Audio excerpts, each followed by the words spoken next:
シャインボディソウルの里江です。いつも動画を見てくださりありがとうございます。なんとチャンネル登録者数も1000人を超えましてありがとうございます。本当に皆さんがたくさん見てくださったおかげで本当に感謝の気持ちでいっぱいです。で今日はこの動画では2つシェアしたいことがあって、1つは私が当初父が病気だった時、がんだった時に、どんな風に手当てをして、どんな体験だったのかっていうことを、少しお話ししたいなって思います。で今日この動画の最後にちょっと皆さんと一緒に霊気つながるっていうね、この実践をやってみようかななんていう風に思ってるので、もし皆さんもなんか家事やりながらとかご飯食べながらっていう感じで耳だけでね聞いてもらってもいいですし、最後のところはね一緒に数分練習っていう感じで何度もやってもらってもいいんですけれども、で私がこの霊気を始めたきっかけに、父親の病気っていうのがあるんですけれども、本当に今振り返ってみても、もし父親ががんになっていなくて、今もまだ元気だったら多分私は霊気とか学んでなかったって思います。霊気を実践してきて、霊気って何ですかってねよくいろんな人に言われるんですけど、一つには霊気っていうのは手当て療法、こう手を使ってねヒーリングですよとかって、こう簡単にね言ったりとかすることもあるし、いや霊気はねエネルギー枠で、気候とはちょっと違うけれども、目に見えないねこの気っていうのが手からすごく効果的に流れますよとか、簡単に言うとそういうところなんですけれども、もっとこう深い意味で霊気って何ですかってもし聞かれたら、悔いのない人生を送るためのメソッドかなっていうふうにも思っていて、やっぱり今この瞬間を大切に生きるために、一番100% の自分でこうちゃんと向かい合って生きていくっていうことがどんなに大切かっていうことを、私はこの霊気の実践を通じてずっといつもどこかで感じていて、目に見えないエネルギーなので、もしたとえ皆さんが霊気を実践してて、心地いいセルフヒーリングっていいなって思ってくれたり、呼吸法をやってくれていいなって思ってても、また皆さんが忙しい毎日に戻った時に、多分その本当に当たり前にどんどん過ぎていってしまうと思うので、その霊気の良さだったり霊気がどんな風に役に立ってるって言われた時に、なんかちょっとわからないなっていう方もね、もしかしたらいるかと思うんですよね。でも私は本当に悔いのない人生を送るための霊気だって本当に今は思ってます。あと本当に父親が死ぬ数日間のその前の時って、病院に泊まり込みで家族でこう交代で一緒にずっと父親と過ごす10日間っていうのがあったんですけれども、父親はもともとこういう私がこう霊気やってるよって言っても全然そんなの信じないような人だったし、そういうものもあるけどどうなんだろうねみたいな感じでしたね。でもそういうのを習ったんだったらじゃあやってみてっていう感じで、父親にねこう手を当てたりとかしてたんですね。でこう正直父親が嫌いじゃなかったし、でもこうお酒を飲むと人が変わったように、こうなんていうのかな、アル中っていうほどではなかったかもしれないですけれども、そんな父親だったんで、正直なんかすごいこう気軽にねじゃあ手当てるねっていうのがちょっと私は緊張感があったんですよね。なんか直接父親のとこに行ってじゃあこう霊気をやるねって言った時も、なんかちょっと恐る恐るってやってるっていうのが最初実際はあったんです。あったけれども、でも本当に今霊気を教えててもそうやって言うんですけれども、霊気っていうのはその人を助けるために手をこう当ててても、その手当てをしているあなた自身が霊気を気がどんどんよく流れていくので、本当にこの霊気を受けてる人とあなたと両方が良くなっていくって私よく言うんですけど、まさに本当にそれを最初から私は体験していて、父親がそうやってちょっとなんかいいのかな、手当てとかしてなんか怖いなって思いつつも、こう数分そうやって手を当てていると、自分の緊張感だったり、あるいは頭痛が治ったっていう話も前にしたんですけれども、そういうふうに私自身は変化を感じてたので、父親に手当てをすることが苦じゃなかったです。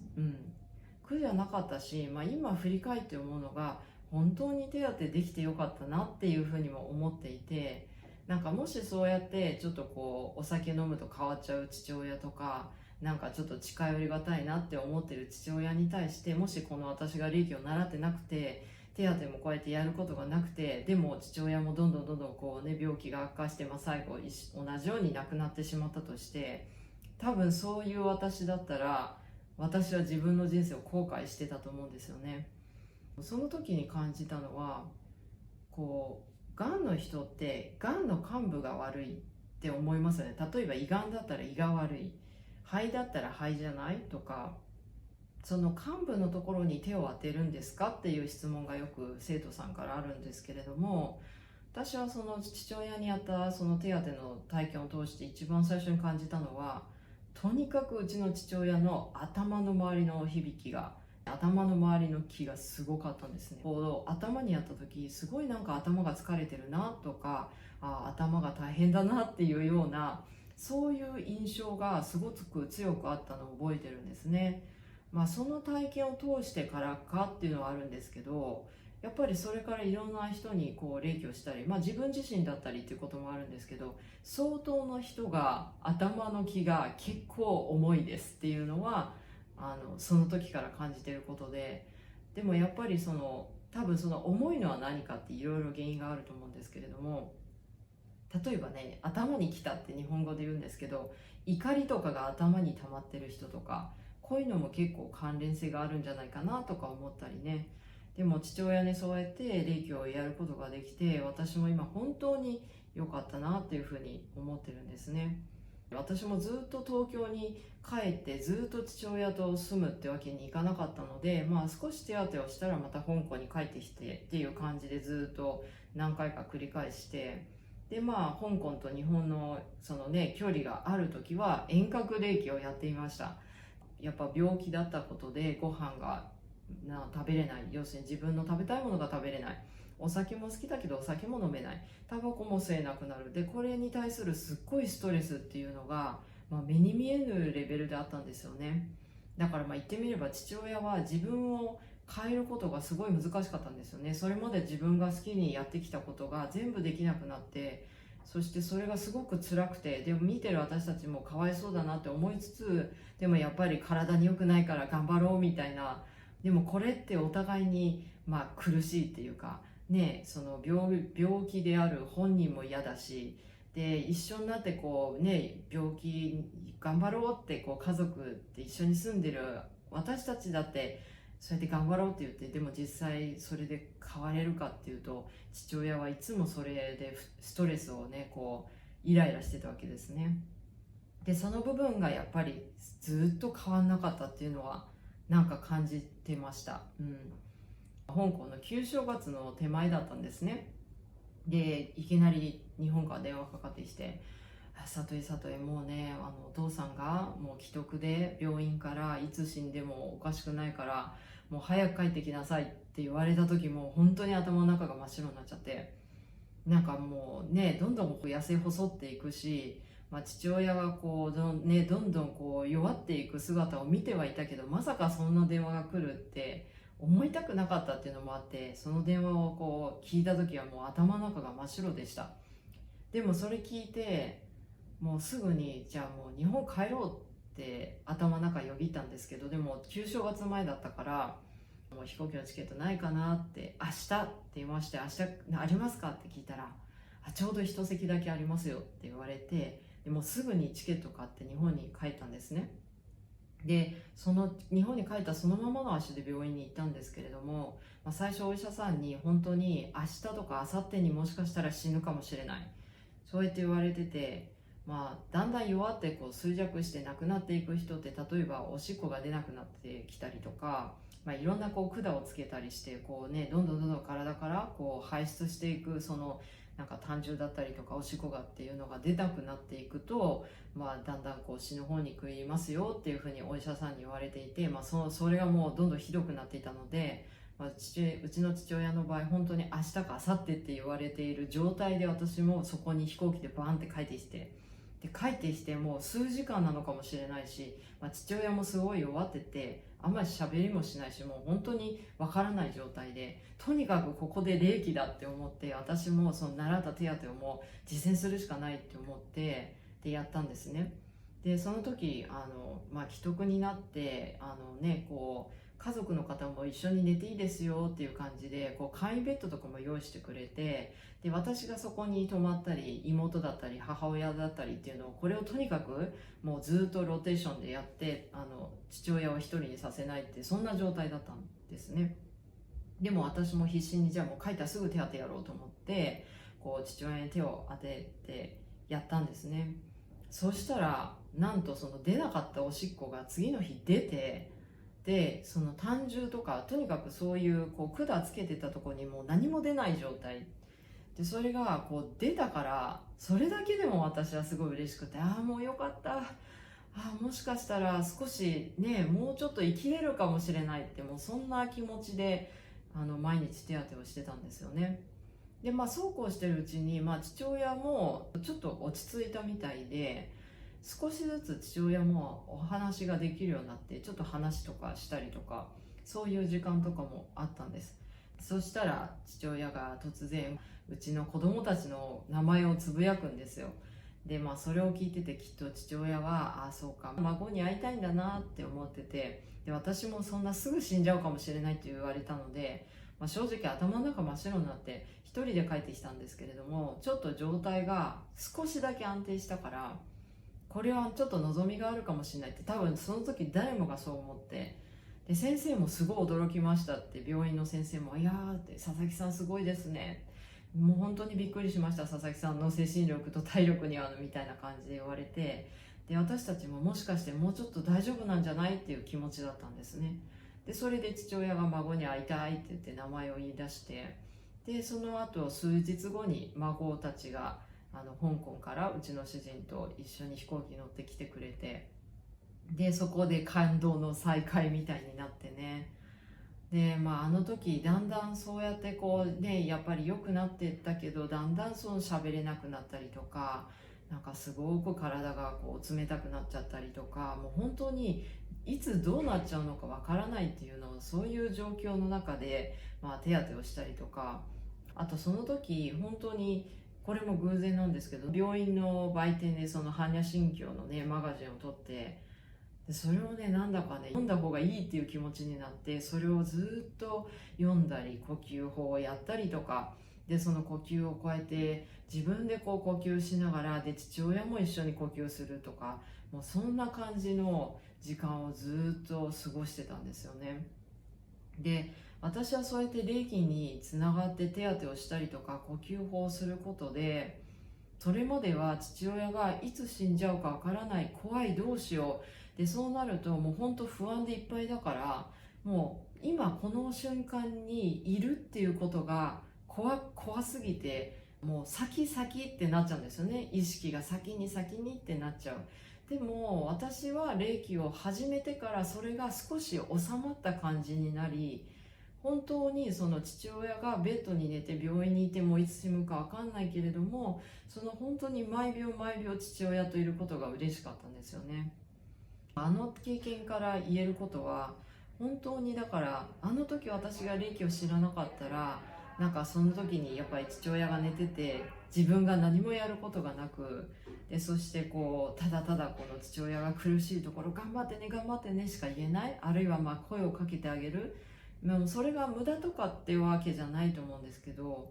でももしそういう自分を想像したならば、やっぱり本当に手当てっていうのができてよかったなっていうのは本当に感じています。で死に目に会えたし、最後に少しお話できたし、強いて言えば私の子供がそのねおじいちゃんに会うことができて、言ってみれば本当に最後は文句がなかったかなっていうぐらい、私にとってはすごい人生のイベントだったなっていうのが皆さんにお伝えしたいことですね。本当に私はあの時ちゃんと悲しみを体験できたから、言ってみればそれを引きずることなく今があるっていうねのは絶対あると思います。人に手当てしなくても自分の練習だけで上達できますかってね、時々聞かれるんですよね。で私ももともとそのね生まれつきヒーラーだったわけじゃないし、そんなすごい人に手を当てるとかすごい得意なんですよっていう人間じゃなかったです。でもやっぱりあの時なんか腹くくって父親に、そうだ私だったら手焼き手ぐらい礼儀っていうのを習ったら礼儀はできるだろうって、そういう気持ちで始めて、やっぱりその自分の手が役に立つんだったら、その自分、あなたがね大切だって思う家族だったりね、あるいはパートナーだったりとか、あるいはお友達かもしれないんですけれども、その時に手を当てられるっていう選択肢が出た時にやってあげてほしいっていうのが私の皆さんへの願いです。なんかその時にやっぱり手を当てなかったことに対する後悔よりも、やっぱり手を当てるっていうことができるんだったらぜひっていうふうに私は思っています。手当てができるんだったら大切な人に手当てをやるっていう選択肢も一つありますよっていうことを私はすごく伝えたいです。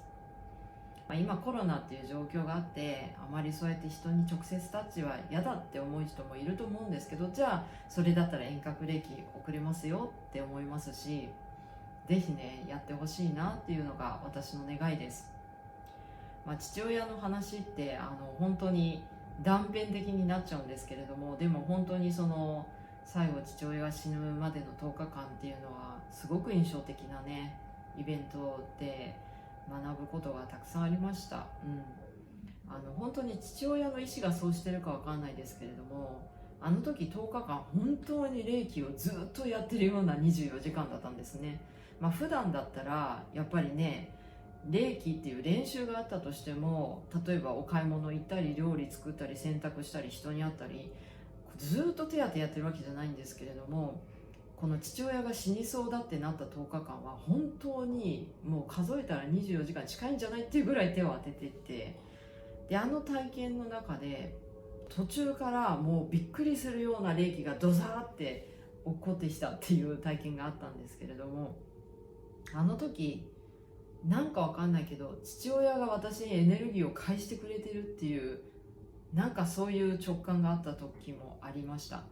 だんだんこう父親が喋れなくなってっていう風になったぐらいから、私はそうやってなんかものすごいエネルギーが自分の体に流れてきてるってちょっと説明がつかなかったんですけど、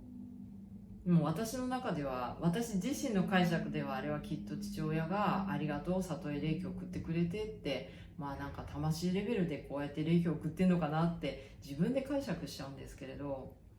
でもそういうなんか目に見えないエネルギーの体験っていうのが非常に色濃い。そしてやっぱ霊気知らなかったらあんな体験は本当にできなかった。で今は本当にそういうふうになんか私を前に押してくれるような、そういう父親の存在。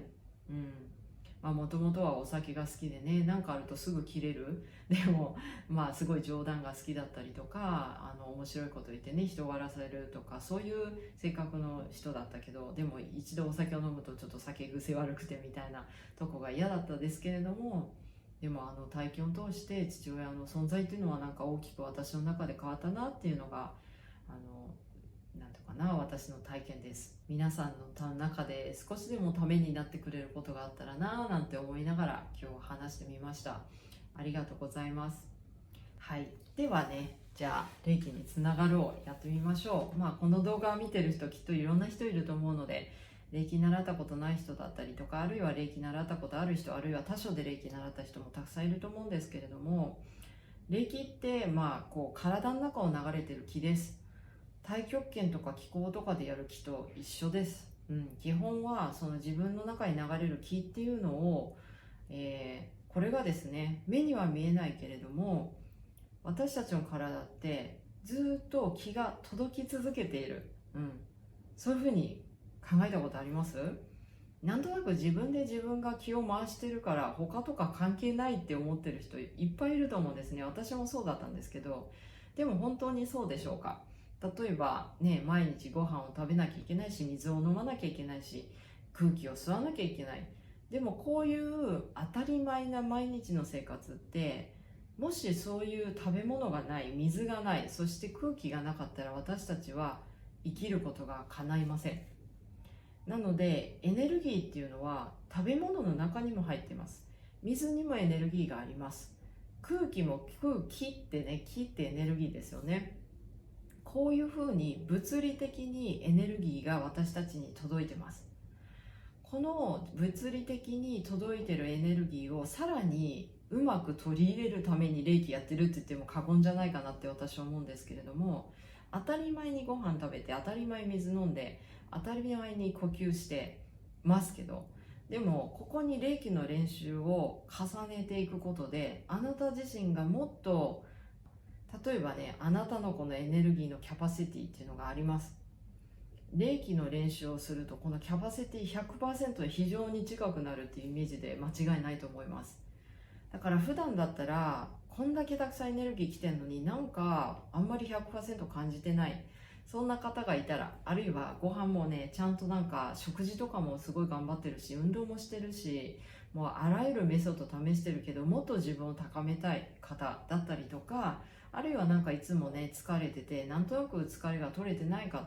こんな方はぜひね霊気学ぶと多分すごい変化を感じ取れると思うので、ぜひやってみてくださいっていうことですね。はい、でも今日はその一部で霊気とつながるっていう練習です。そんな感じで霊気のエネルギーって私たちにずっと届いている。じゃあ目をつぶってみてください。姿勢を良くした方が霊気つながりやすいっていうか、霊気のエネルギーがまっすぐ入りやすいって言いますけれども、そうですね、こうやってよっかかってるんであれば、じゃあちょっとね背中まっすぐにするっていう座り方もいいと思います。背中をまっすぐだけれども、背中っていうよりかはどちらかというと腰からお尻にかけてがまっすぐであれば大丈夫です。お腹を引っ込められるんだったらそっちの方がスッと締まってる方がいいです。でも肩の力は抜けてる方がいいですね。まず最初に姿勢が分かんないっていうこともあると思うんですけど、ちょっとお尻をくってまっすぐ、お腹を締める、肩を力を抜くで目をつぶる。じゃあちょっと私の、言葉を聞きながら皆さん目をつぶってやってみましょう。今目をつぶって座ってるとこんな感じ、頭のてっぺんから、背骨一本で、そして背骨から仙骨まっすぐに座ってるイメージです。目をつぶって、そして、じゃあ手を上げてみてください。この時にね、肘をまっすぐに張ると肩とかが痛い人は少し肘を曲げて下の方でもいいです。これなんで手を挙げるんですかってねいう方だったりとか、これ人の前で手を挙げたら恥ずかしいっていう人もいますけど、これ私たちがエネルギー毎日受け取ってはいるけど、意識してちゃんとまっすぐ受け取るってちょっとイメージする。この時に手を挙げて、霊気エネルギー目には見えないけどちゃんとあなたの体に毎日届いてますよ。いろんなエネルギーあるかもしれないけど、たくさんのエネルギーが実はあなたが知らないうちにあなたはいろんなとこからサポートを受けてます。ご飯を食べることもそうだし、水を飲むこともそうかもしれない。あるいは空気を吸うこともエネルギーのサポートを受けてます。でも例えば私もね、今はいない死んだ父親は間違いなく私の背中を押してます。あるいはもしかすると私が知らないご先祖様も私の背中を押してるかも。あるいはあなたが今日行った外、道、乗り物に乗った方、あるいは洋服を着ているけどこの洋服はどこから来た、いろんなものが実は当たり前のようにあなたに届いているじゃないですか。だからやっぱり霊気は目には見えなくてもちゃんとあなたに届いています。よく霊気エネルギーって目には見えないから、こう白い光で心地よくね体の方に流れてきてますよって、こうね金色の吹雪のように、吹雪というか紙吹雪か、なんかこう優しくね雨がスーッと降ってくるような感じで、頭のところ手のところに霊気エネルギーがスーッと流れ込んでくるような、あるいは太陽の光でもいいです。光があなたの体に降り注いでいて、あなたは心地よく日向ぼっこしているような感覚。手を上げることでエネルギーを空の方からキャッチしているようなイメージ。あるいは水の音を聞くとすごくね温泉に浸かっているかのように癒される感覚、思い出してみてください。実際に体験できれば心地いいですけれども、でも思い出すだけで心地よさが出てきます。あるいはもしかすると美味しい食べ物を食べた瞬間、これも心地いいです。なんか笑顔が出ちゃう、あるいはよだれが出ちゃうかもしれないですよね。こんな風に私たちにエネルギーはあなたが気づかないうちにどんどん届いてきています。私たちはそんな瞬間に感謝したことがあるでしょうか？私は正直昔はなかったかもしれないです。そんなの当たり前、できて当たり前、ご飯食べれて当たり前、そういう毎日過ごしてたかもしれないで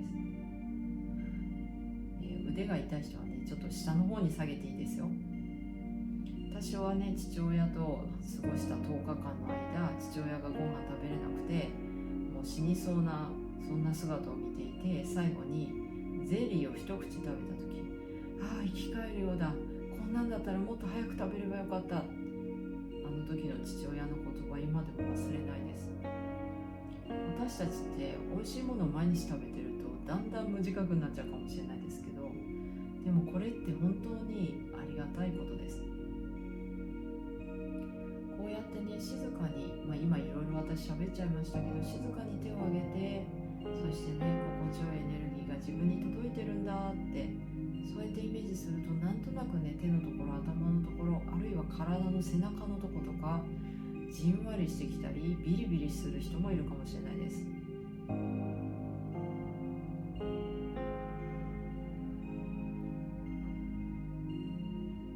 の霊気につながった心地よさって、こうずっと目をつぶっててもなんか気持ちいいからやめたくないなって思うくらいいいです。はい、じゃあそしたらゆっくりと手を膝の上に下ろしていきましょう。そして最後にゆっくりと目を開けます。はい、いかがでしたでしょうか？今霊気につながった皆さんはどんな感覚で過ごしていますか？結構突然やっちゃいましたけれども、霊気知らなくて分かんないで見終わっちゃった方はちょっともう一度見てほしいんですけれども、できたらね、ちゃんと目をつぶって、心地よい空間でやってみた方がいいかもしれないです。なんか雑音が聞こえちゃったりとか、なんか他からねこうバーって聞こえると、なんかあんまりこうつながったら分かんないで終わっちゃうっていうこともあるんですけれども、最初のうちはしっかりね動画ねこう音聞きながら誘導されながらやってみると、きっとね感覚がなんかあったかもなっていう風になると思うんで、ぜひやってみてください。これだけでも結構変わります。あなたの気持ちの持ちようが変わるし、何かやりたいって思っててもなんとなく前向きになれなくても、少しちょっと霊気につながるってイメージしただけで、もしかしたらもうあなたの気持ちは半分ぐらいもう傾いてるかもしれないので、ちょっと騙されたと思ってやってみてください。はい、じゃあ今日はこれで以上です。見てくださってありがとうございます。またお会いできたら嬉しいです。じゃあありがとうございました。また会いましょう。